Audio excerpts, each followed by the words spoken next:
Today is Wednesday, September 9th, 2020, and today I'm thinking about the end of the world. Well, I live in the 33rd state of Oregon, and it just looks like the apocalypse out there right now, still, and that's why it's really the only thing on my mind. And here are some comments from a friend of mine. Wormwood is called so because the end of a strange woman is as bitter as wormwood. So Mystery Babylon, the great whore's end, will be bitter too. Because it says in Revelation that wormwood falls and bitters the waters. I personally think that the star that they call Betelgeuse, in my opinion, that's wormwood. And that's just a guess. But I think that when wormwood, which is a real object up in the firmament, I think that that's too where people get this idea of Planet X. I think that wormwood is this giant thing up in the firmament that is going to fall and bitter the waters, and a lot of people die from this. This is the proverb.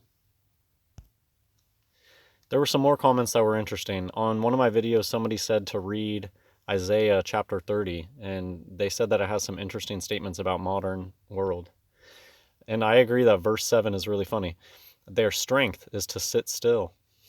And people sitting in chairs all day at computers or phones. I also think of how New Ageism, they really push this idea of meditation. And I also think of sitting still. They have this uncanny ability to plan things out like 50 years, even more than that in advance, and they can wait that long.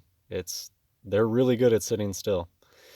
Verse 12 says that people trust in oppression and perverseness. I think that's pretty clear how that applies today. People have faith in this oppressive nonsense system and shut down ideas to improve things or move away from the system. Verse 3, people trusting in the shadow of Egypt, USA. I think that is really I think that there's truth to that. The shadow of Egypt. USA is the shadow of Egypt. I agree with that. And so there was some mention in here of Isaiah chapter 32, 5 through 7, talking about Red Lodge, Blue Lodge, because they kind of talk about liberals versus the churl. I don't know, just something kind of interesting. You can read it if you want. This is what the sky looks like today. And the sun is much more red. It's always hard to take a picture of lights, take a picture of the sky, and it never comes out quite right. It's a little more brown than this, a little less orange, and the sun is red, angry red looking. And in some places, it's even worse than this. I took those photos yesterday. I went for a little drive. I had things to do. And there were places where you couldn't even see the sun anymore. It was just totally obscured. Revelation chapter 21, verse 8. But the fearful and unbelieving and the abominable and murderers and whoremongers and sorcerers and idolaters and all liars shall have their part in the lake, which burneth with fire and brimstone, which is the second death.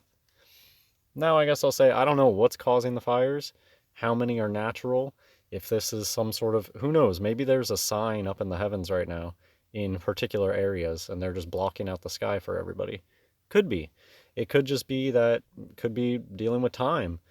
Time is so fast now that the hot, hot, hot summers just keep approaching and it's just going to burn. There's not enough time for things to pull up enough moisture and for green things to grow. It's just all burning every year. It's like every year there's a ton of fires now. That's not how it used to be.